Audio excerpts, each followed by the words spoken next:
अस्सलाम वालेकुम। मोहम्मद अज़हर सिद्दीक अपने प्रोग्राम में एस के साथ हाजिर है खिदमत है। स्कॉटलैंड इस वक्त मौजूद है। स्कॉटलैंड का सफ़र चल रहा है। अच्छा, कुछ दोस्तों को एतराज़ रहता है कि पता नहीं शायद खाना भी, देखिए खाना इज़ नथिंग, वो तो एक सेपरेट रूटीन है, लेकिन कुछ दोस्तों को बताना भी होता है कि जनाब अल्लाह ताला का शुक्र है, बड़े रब की करम है, लोग प्यार करते हैं। अब जो लोग रिगार्ड करते हैं, इज़्ज़त अफसाई ज़रूरी होती है, तो इसलिए हम यही बताते रहते हैं। बाकी इंशाल्लाह तहरीक के चलने के हवाले से तैयारियां चल रही हैं इस वक्त बड़े ज़ोरों शोर से। पीटीआई दोनों ग्रुप्स जो हैं बड़ी तैयारियों में चल रहे हैं इस वक्त, और जो इस वक्त इक़्तिदार में चाहे लोग नहीं हैं वो भी, मिसाल मैं यहाँ स्कॉटलैंड में हूँ, जैसे मैंने बताया था नसराना के हवाले से, वो देखें वो भी अपने थी लोगों को इकट्ठा करके कोशिश करके सारा, यानी ये एक टाइम है इकट्ठे होने का, ये इधर उधर रहने का टाइम कोई नहीं है। गिलेशिप के बहुत से लोगों के आपस में होते हैं, वो इंशाअल्लाह अज़ीज़ आगे बेहतरी की तरफ जाएंगे। आलिया हमज़े को 2.25 साल नाहक कैद में रखने के बाद दोबारा गिरफ्तार हुए, आज 143 दिन हो गया। बहनों की तरह से है, बड़ा प्यार है मेरा उनके साथ। मैं अक्सर उनके वकालत के हवाले से, और कई मामलात ऐसे हैं, मिसाल के तौर पर ये इश्तिहारात वाला जो मामला है, इमरान खान साहब ने जब कहा कि ये वाला मामला टेकअप करना और कहा कि अज़हर से कह के आपने करवाना है, तो फिर मैंने वो एक अलग बात है कि यहाँ जुडिशरी का एक निज़ाम सेपरेट है, लेकिन ये सारा कुछ किया हुआ है। ये जो इश्तिहारात दे के और बड़े बड़े इश्तिहार दे के बेवकूफ़ बनाने वाला निज़ाम है, वो चैलेंज किया हुआ है, ये याद रखना है। साथ साथ कानून में कह दिया कि सुप्रीम कोर्ट ने इजाज़त, जो मर्जी करो, स्याह करो, सफ़ेद करो, पूछने वाला ही कोई ना हो। यार मजाक हो गया वो। फिर उसके अलावा बहुत से ऐसे मामला हैं। मैं मिसाल के तौर पर नज़रबंदी की जो ऑर्डर्स थे, वो मैंने बड़ी मेहनत करके सस्पेंड कराए थे, फिर एक अरसे में, बाद में जब उसको इम्प्लीमेंटेशन का दौर आया तो लार्जर बेंच के सामने मामला था, उन्होंने अपने एंगल से देखना था, मैं उसमें रास्ता निकालना चाहता था। मैंने कहा चीफ सेक्रेटरी के पास ये भेज दिया, अभी तक कुछ नहीं किया उन्होंने, लेकिन मैं भी बाज नहीं आया, मैं भी लिखता रहता हूँ उनको, मैं भी खामोश नहीं बैठने वाला आदमी, एक एक तज़किरा और जिक्र मैं करता रहता हूँ। ये मेरी एक रूटीन है, इट्स माई नॉर्मल रूटीन है, नथिंग स्पेशल इन इट। जो हक़ाइक़ है वो आपके सामने बताना बहुत ज़रूरी है। वो एक आपको पता है, एक बाहिम्मत खातून है और पंजाब की चीफ ऑर्गेनाइजेशन थी, तो हमेशा फ्रंट लाइन पर खड़ी होकर बात करती थी, इमरान खान के लिए मुकदमा लड़ती थी, मुश्किल वक्त में मुश्किल पीछे डटने के बाद सामने आकर मुकाबला करती थी। जेल की सलाखों में के पीछे हिम्मत ज़रा भर भी कमी नहीं आई। और देखा जाए तो पाकिस्तान तहरीक इंसाफ जो है ना, वो आलिया हमज़ा को अपने तौर पर याद रखती है। कैद जिस्म को किया जा सकता है, अज़म और नज़रिए को नहीं। यहाँ मोहम्मद अहमद खान बचर साहब के हवाले से मैंने आपको बताया कि वो बहुत से मामलात, यानी पंजाब के कई मामला जो हैं वो मैं देखता था। आजकल उनके फ्रंट लाइन के ऊपर शेख इम्तियाज़ महमूद और मोहम्मद अपना शफ़ी साहब हैं, वो सारे मामला, यानी कुछ बहुत से अहम मामला इस वक्त में, मिसाल के तौर पर ये स्कूलों कॉलेजों के फीसिस वाला मामला उठाना था, वो मुझे कहा गया, मैंने वो वाला मामला आपको बताया, पीएमडीसी के हवाले से वो उठाया। फिर पंजाब में लोकल गवर्नमेंट के इलेक्शंस नहीं हो रहे थे, वो वाला मैटर सारा टेकअप करके अभी पेंडिंग पड़ा हुआ है। वो लहदा बात है, कोशिश करके हमने कह दिया इलेक्शन कमीशन को। पिछले दिनों मैंने वो चीफ इलेक्शन कमीशन की तैनाती के हवाले से भी मैंने वाज़ेह तौर पर लिखा कि वो अभी तक तैनात क्यों नहीं किया, वो वाला मैटर मैंने टेकअप कर लिया हुआ है। सही है ना जी, वो मैंने अपने तय में लेकर चला गया। अब उससे आगे चलते हैं, इसी हद तक बात नहीं है। फिर आगे एग्रीकल्चर टैक्स का लगने वाला मामला था, वो वाला मैटर टेकअप किया। फिर यह जुर्माने जो भारी कर भरकम हो रहे थे, ये सारे, तो पाकिस्तान तहरीक इंसाफ जहाँ जो फ़र्क सिर्फ इतना है कि सड़कों के ऊपर मैनेज नहीं हो पा रही, सड़कों के ऊपर उस तरह से नहीं आ रहे जिस तरह से आना चाहिए, वो आना चाहिए सड़कों के ऊपर। ये एतराज़ रहेगा कि वो मोबिलाइजेशन का रहेगा, बाकी चीज़ों का रहेगा, लेकिन कोर्ट में जितना हो सकता है। लेकिन एक बात मेरा हमेशा गिला रहना है कि जो बड़े केसेस हैं, taking away symbol, banning a party, reserve सीटों का, मखसूस नशिस्तों के हवाले से मामलात हैं, और कई ऐसे अहम केसेस हैं कि जिसके कॉन्टेक्स्ट के हवाले चीज़ों को देखना होता, वो नहीं टेकअप की जा सकी, पेंडिंग पड़ी है। आज भी लार्जर बेंच का बार बार मैं लिख रहा हूँ, मैं बार बार खत लिख रहा हूँ कि जनाब लगाएं। लाहौर हाई कोर्ट के चीफ साहब को, लाहौर हाई कोर्ट के चीफ साहबा जान तो दे रही है ना, किसी वक्त रब को पूछा तो जाएगा ना कि क्या हो रहा है या क्या कर रहे हैं, वक्त एक बताएगा। बिजली के बिल जो है ना, आवाम की कमर तोड़ रहे हैं, और गर्दिशी कर्जा भी साथ बढ़ रहा है।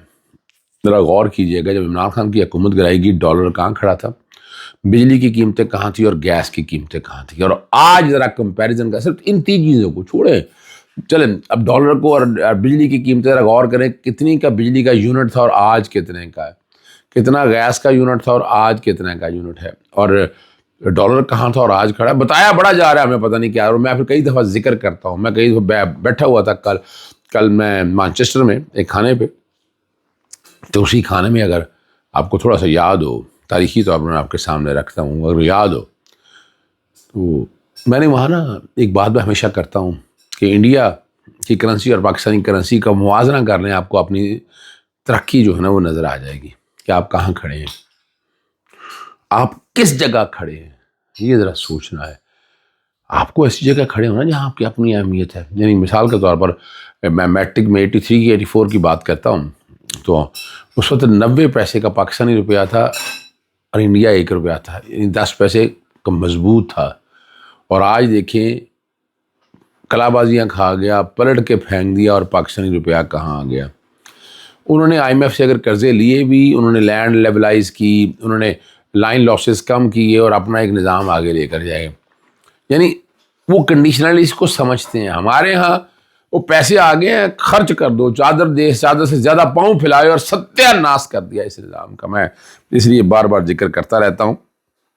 اور 2025-26 کے دوران 61 ارب روپے کے اور بڑھ گئے ہیں، اور 30 جون 2026 تک 1675 ارب. اس میں سے بہت سے قرضے ہیں جو ہے نا وہ اپنا 1225 ارب کا قرضہ لیا پاور سیکٹر کے گردشی قرضے کا خاتمہ کیا جا سکے، اور چکانے کے لیے بجلی صارفین پر بل میں 3.23 روپے فی یونٹ کا اضافہ بوجھ ڈالنے کا کہا گیا، جو کئی برس تک عوام نے برداشت کرنا تھا. یہ سارے انتظامات ہو رہے ہیں، اور اس وقت جولائی 2025 تک پاور سیکٹر کا گردشی قرضہ 1661 ارب، یہ بہت آگے گیا تھا، قرضہ لے کر واپس اتارا ہے.